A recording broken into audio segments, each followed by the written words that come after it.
অধিকারী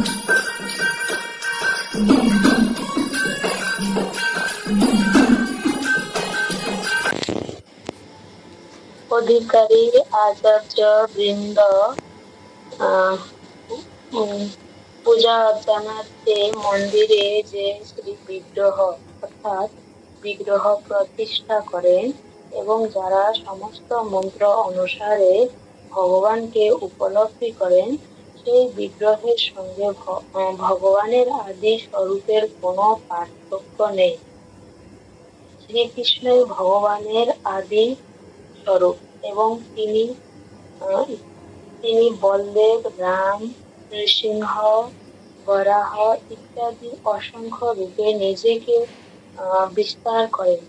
এই সমস্ত রূপ সেই একই পরমেশ্বর ভগবান। ঠিক আছে, এখান থেকেই বলেন।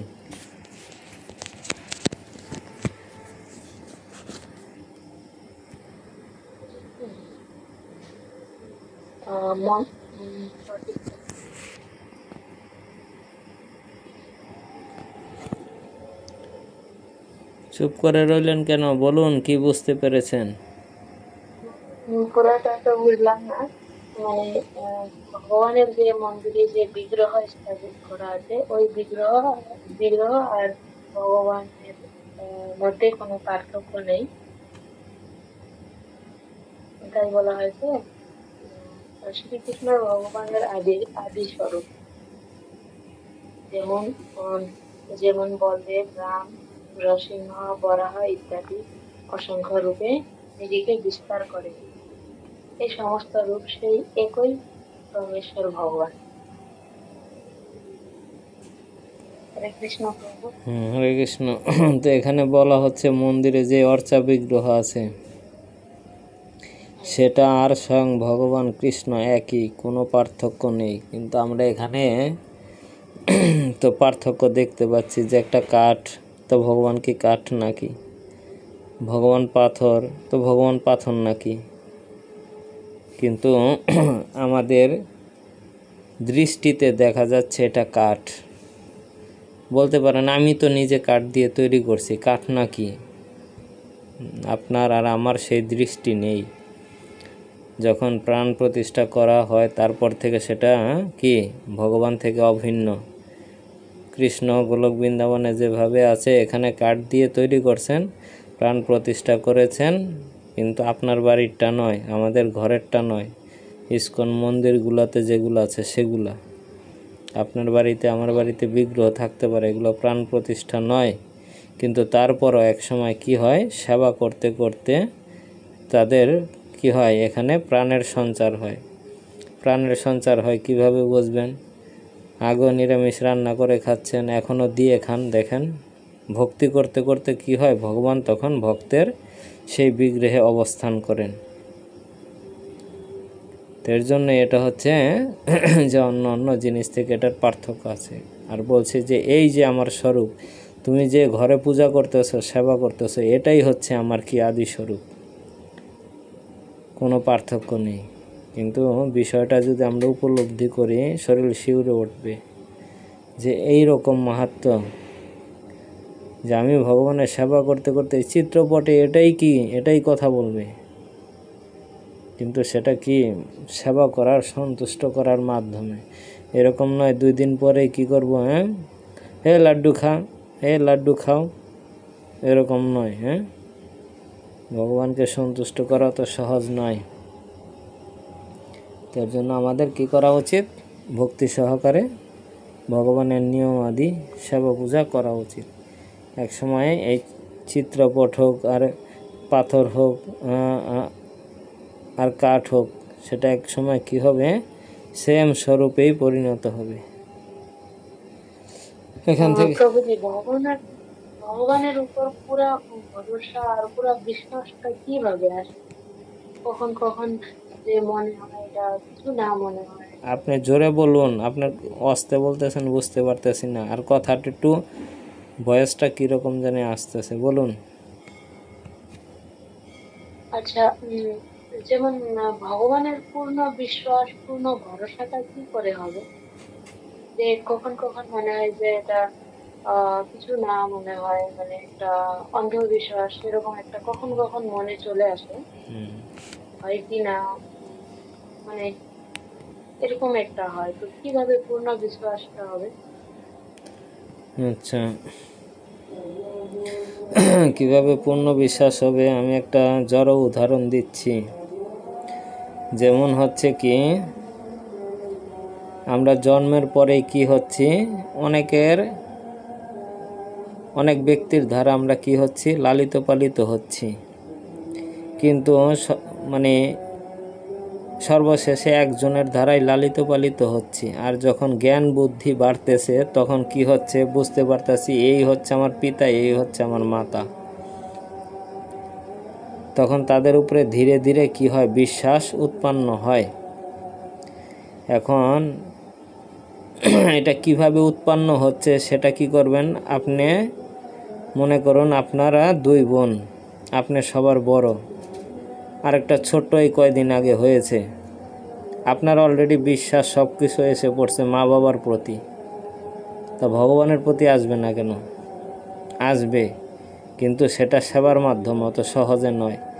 যেমন বলছি, আপনি এক জায়গায় দাঁড়িয়ে আছেন, হ্যাঁ, আপনার ছোট্ট একটা বোন হয়েছে আজকে, তা সেটা আপনার মার সাথে খেলাধুলা করে যেটাই হোক, আস্তে আস্তে লালন পালন করতে করতে করতে করতে আপনি চিন্তা করতেছেন কিভাবে এই ছোট বাচ্চাটা আমার মার উপরে বিশ্বাস করতেছে, এই মা। কারণ অনেক মহিলাই তো এখানে আছে যে কাউকে মা ডাকতে পারে, তার আন্ডারও থাকতে পারে, কিন্তু না, সে কি করতেছে, ছোটকাল থেকে লালন পালন করতেছে, তাকে আদর করতেছে, একে অপরের প্রতি সম্পর্ক কি হচ্ছে, দৃঢ় হচ্ছে, স্ট্রং হচ্ছে। সে মনে করতেছে এটি আমার মা মা মা মা। কিন্তু আপনি দেখেন থার্ড পারসন হিসাবে এগুলো পর্যবেক্ষণ করেন যে কিভাবে একটা সন্তান কি করে তার মার উপরে আত্মবিশ্বাস কি হারাচ্ছে না। সে যখন হাঁটায়, দেখবেন হাঁটা চলা শিখায়, তখন কি করে, ছেড়ে দেয়। ছেড়ে দিলে কি হবে, সন্তান হাত পাকড়ে ধরে, হ্যাঁ, খামচি দিয়ে আঙুলগুলা ধরবে, হাত ধরে দেবে। সে বিশ্বাস করে যে এটাই হচ্ছে আমার কি একজন অভিভাবক, সে আমাকে কি করবে, আমি তাকে ধরে রাখলেই আমাকে রক্ষা করতে হবে। তো অতি প্রথম আপনার একটা বিশ্বাস থাকতে হবে, সে বিশ্বাস করেই কি করে, ধরে রাখে।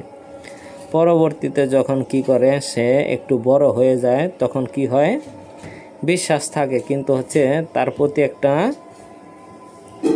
কি বলে, কিছুটা কমে আসে, ভক্তিটা কমে আসে না, ভক্তি ঠিকই আছে। তখন কি করে, মাও তার উপরে বিশ্বাস, ছোটকালেই, বড় না, মাও কি করে, চিন্তা করে যে এই সন্তানকে তো আমাকেই রক্ষা করতে হবে, অন্য কেউ রক্ষা করবে না। তখন সে কি করে, তখন সে আঁকড়ে ধরে। ছোটকালে সন্তান কি করেছিল, মাকে আঁকড়ে ধরছে। একটু বড় হওয়ার পরে কি হচ্ছে, মা সর্বদাই কি করে, মা সর্বদাই ছোট বড় সবসময় কি করে, সন্তানকে আঁকড়ে ধরে যে একে আমাকে রক্ষা করতে হবে, এছাড়া আমার কেউ নেই।